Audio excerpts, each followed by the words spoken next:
ভৈরব উপজেলা শাখা কর্তৃক আয়োজিত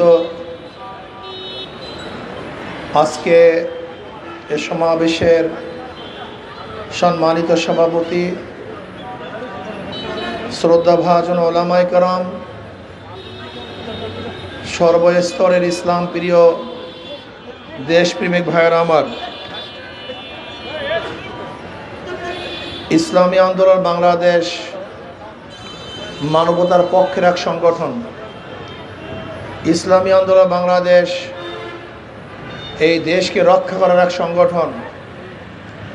ইসলামী আন্দোলন বাংলাদেশ প্রত্যেকটা মানুষের অধিকার ফিরিয়ে দেওয়ার এক সংগঠন। ইসলামী আন্দোলন বাংলাদেশ আল্লাহর জমিন, আল্লাহর হুকুমত কায়েম করার এক সংগঠন। ইসলামী আন্দোলন বাংলাদেশ বৈষম্য দূর করার এক সংগঠন। ইসলামী আন্দোলন বাংলাদেশ কি চায়? ইসলামী আন্দোলন বাংলাদেশ চায় ইসলাম হুকুমতের ভিত্তিতে সাম্য, মানবিক মর্যাদা, সামাজিক ন্যায় বিচার প্রতিষ্ঠিত করতে চায়। আপনারা জানেন ৭১-এর স্বাধীনতা আন্দোলন কেন হয়েছিল? ৭১-এর স্বাধীনতা আন্দোলনের স্লোগান কি ছিল, ঘোষণা কি ছিল? যদি আমি প্রশ্ন করি, এখানে ৯৯% মানুষ জানে না আসলে ৭১-এ কেন স্বাধীন হয়েছিলাম। অনেকেই জানে না, এইটাই আফসোস। যদি আমি প্রশ্ন করি, ইন্ডিয়ার থেকে পাকিস্তান নামে একটা দেশকে আলাদা কেন করেছিলাম, আমরা অনেকেই জানি না। যদি প্রশ্ন করি, ব্রিটিশ হটাও আন্দোলনের সূচনা কে করেছিল, কারা বেশি রক্ত দিয়েছে, আমরা অনেকেই জানি না। ইদানিং যেটা যুদ্ধ হয়ে গেল মাত্র কয়েকদিন আগে পাকিস্তান ভারতের সাথে, যদি প্রশ্ন করি পাকিস্তান যুদ্ধের নাম কি দিয়েছিল এবং ভারত সেই যুদ্ধের নাম কি দিয়েছিল, অনেকেই জানি। এমন অসচেতন নাগরিক আমরা। আমি চিন্তা করছি, আমাদের দেশের মতো এত অসচেতন এরকম জাতি কোন দেশে আছে আমি তাও জানি না। আমরা কি করতেছি, কেন করতেছি, কেন লাফাচ্ছি, কেন ভোট দিচ্ছি, কার পিছনে দৌড়াচ্ছি, উদ্দেশ্য কি তাও জানি না। কি এক আজীব জাতি। ৭১-এর স্বাধীনতার ঘোষণা ছিল ৩টা: সাম্য, মানবিক মর্যাদা, সামাজিক ন্যায় বিচার। সাম্য, সমান, মুসলমান, হিন্দু, বৌদ্ধ, খ্রিস্টান, ধনী, গরিব, শিক্ষিত, মূর্খ, চৌধুরী, তালুকদার, সামান্য বংশের, সুন্দর, কালো, উঁচা, নিচু, যত মানুষ আছে বাংলাদেশের নাগরিক সবার অধিকার সমান। সাম্য, সাম্যতা থাকবে। এই সাম্যতা রক্ষা করার জন্যই আন্দোলনের সূচনা হয়েছিল। যেন শ্রমিক, কৃষক, ঋষি, চামার, কামার, মজদুর, ছাত্র জনতা প্রত্যেকের অধিকার সমান থাকবে। কিন্তু আমি প্রশ্ন করতে চাই শিক্ষিত মহলের কাছে, ৭১-এর পরে ২০২৫ পর্যন্ত সাম্যতা কি সৃষ্টি হয়েছে? না, সাম্যতা সৃষ্টি হয়নি। আপনি দেখেছেন যারাই ক্ষমতায় থাকে, ৭১-এর পর থেকে ২০২৪ পর্যন্ত যারাই ক্ষমতায় ছিল, আমি শুধু এক দলের কথা বলবো না, যারাই ক্ষমতায় ছিল তারা সাম্যতা রক্ষা করতে পারে নাই। যখন দল করে, দলীয় ব্যক্তিদের সব জায়গায় ফিরি, যারা দল করবে না তারা সব জায়গায় বদ্ধ। দল করবেন ৭ খুন মাপ, দল করবেন না আপনাকে আয়না করে ধুকে ধুকে মরতে হবে। দল করবেন, চাকরি আছে, দল নাই চাকরি নাই, দল আছে ব্যবসা আছে, দল নাই ব্যবসা নাই, দল আছে গাড়ি আছে, দল নাই গাড়ি নাই, দল আছে বিল্ডিং আছে, দল নাই বিল্ডিং। এর নাম সাম্য? শাসক জিনিসটা কি বলেন তো? বিধায়ক শব্দের অর্থটা কি? বিধায়কের কাজটা কি? শাসকের মান কি, গুণ কি, তার চরিত্র কি হওয়া উচিত? দেখেন, একজন ডাক্তার সে কোনো দলীয় হতে পারে না। ডাক্তারের কাছে যে চিকিৎসা নেওয়ার জন্য যায় তাকে সে সুচিকিৎসা করে। কোন দলের, কোন জাতের, কোন গোষ্ঠীর এই চিন্তা করে কি ডাক্তার চিকিৎসা করে? সে চিকিৎসা করে কি? সে রোগের।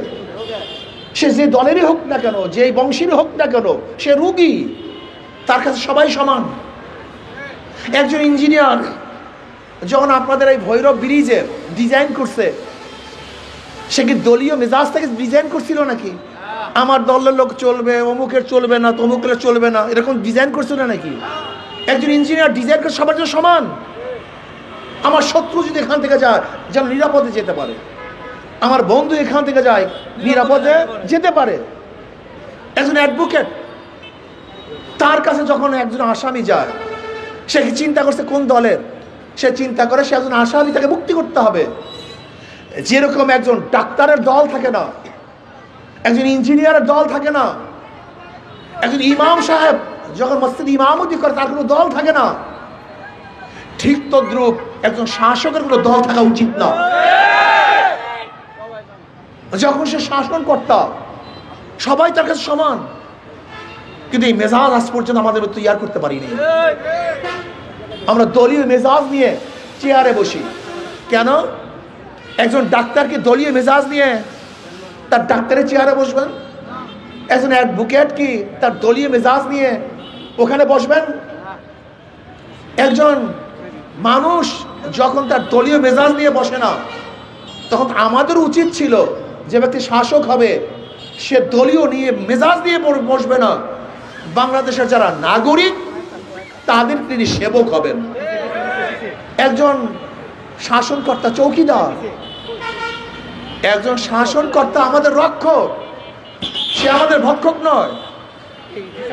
একজন শাসনকর্তা তার কাজটা কি? জনগণ দরজা খুলে ঘুমাবেন, তিনি আমাদেরকে পাহারা দিয়ে করবেন। একজন শাসকের কাজটা কি? এই রাস্তা দিয়ে মানুষ চলবে যে নিরাপদে যাত্রা করতে পারে। একজন শাসকের কাজটা কি? কোথায় ক্ষুধার্ত মানুষ আছে তাকে খুঁজে খুঁজে, ভাই কথা বলবেন না, কথা বলার চান্স দেন। একজন শাসকের কাজটা কি? কোথায় ক্ষুধার্ত মানুষ আছে তাদের খুঁজে খুঁজে ক্ষুধা নিবারণের ব্যবস্থা করবেন। একজন শাসকের কাজটা কি? বস্ত্রহীন মানুষ কোথায় আছে তাকে বস্ত্রের ব্যবস্থা করবেন। একজন শাসকের কাজটা কি? কোথায় একজন অসুস্থ মানুষ আছে তাকে চিকিৎসার ব্যবস্থা করবেন। এইটা তো শাসকের কাজ হওয়া উচিত ছিল।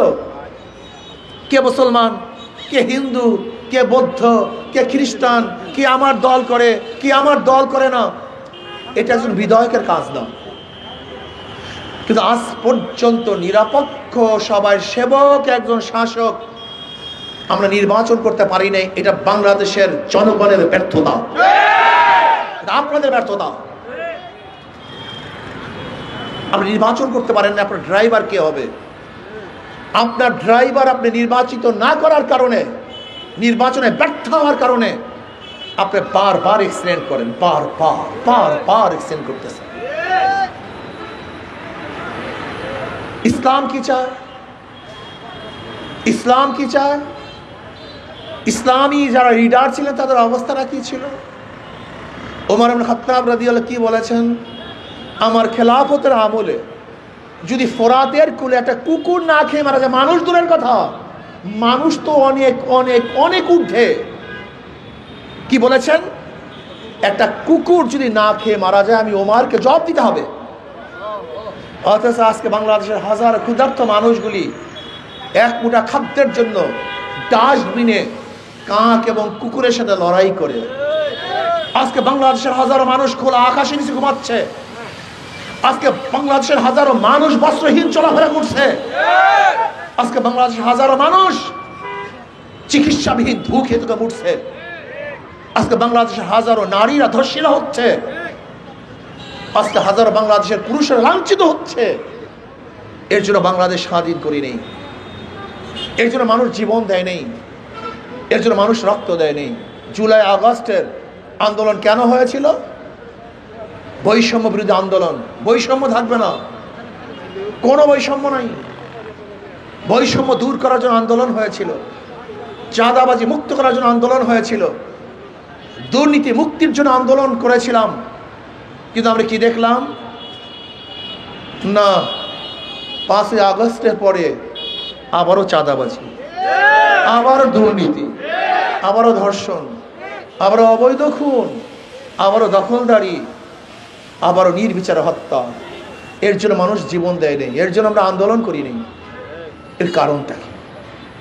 দেশ বারবার পরিবর্তন হয়েছে, এই দল বারবার পরিবর্তন হয়েছে। আপনি দেখেছেন এখন হাজারো মানুষ তাদের কলবের মধ্যে আওয়ামী লীগের মোহাব্বত লালন করছে এখনো। কারণটা কি? অথচ তারা দেখছে স্পষ্ট আওয়ামী লীগ বাংলাদেশটাকে গোলামি জিঞ্জির পড়িয়েছিল।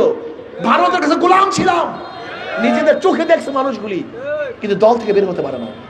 মানুষের আদর্শ, নীতি এবং আদর্শ ভিত্তিক চিন্তা করার মানসিকতা আমাদের দেশের মধ্যে মানুষের নাই।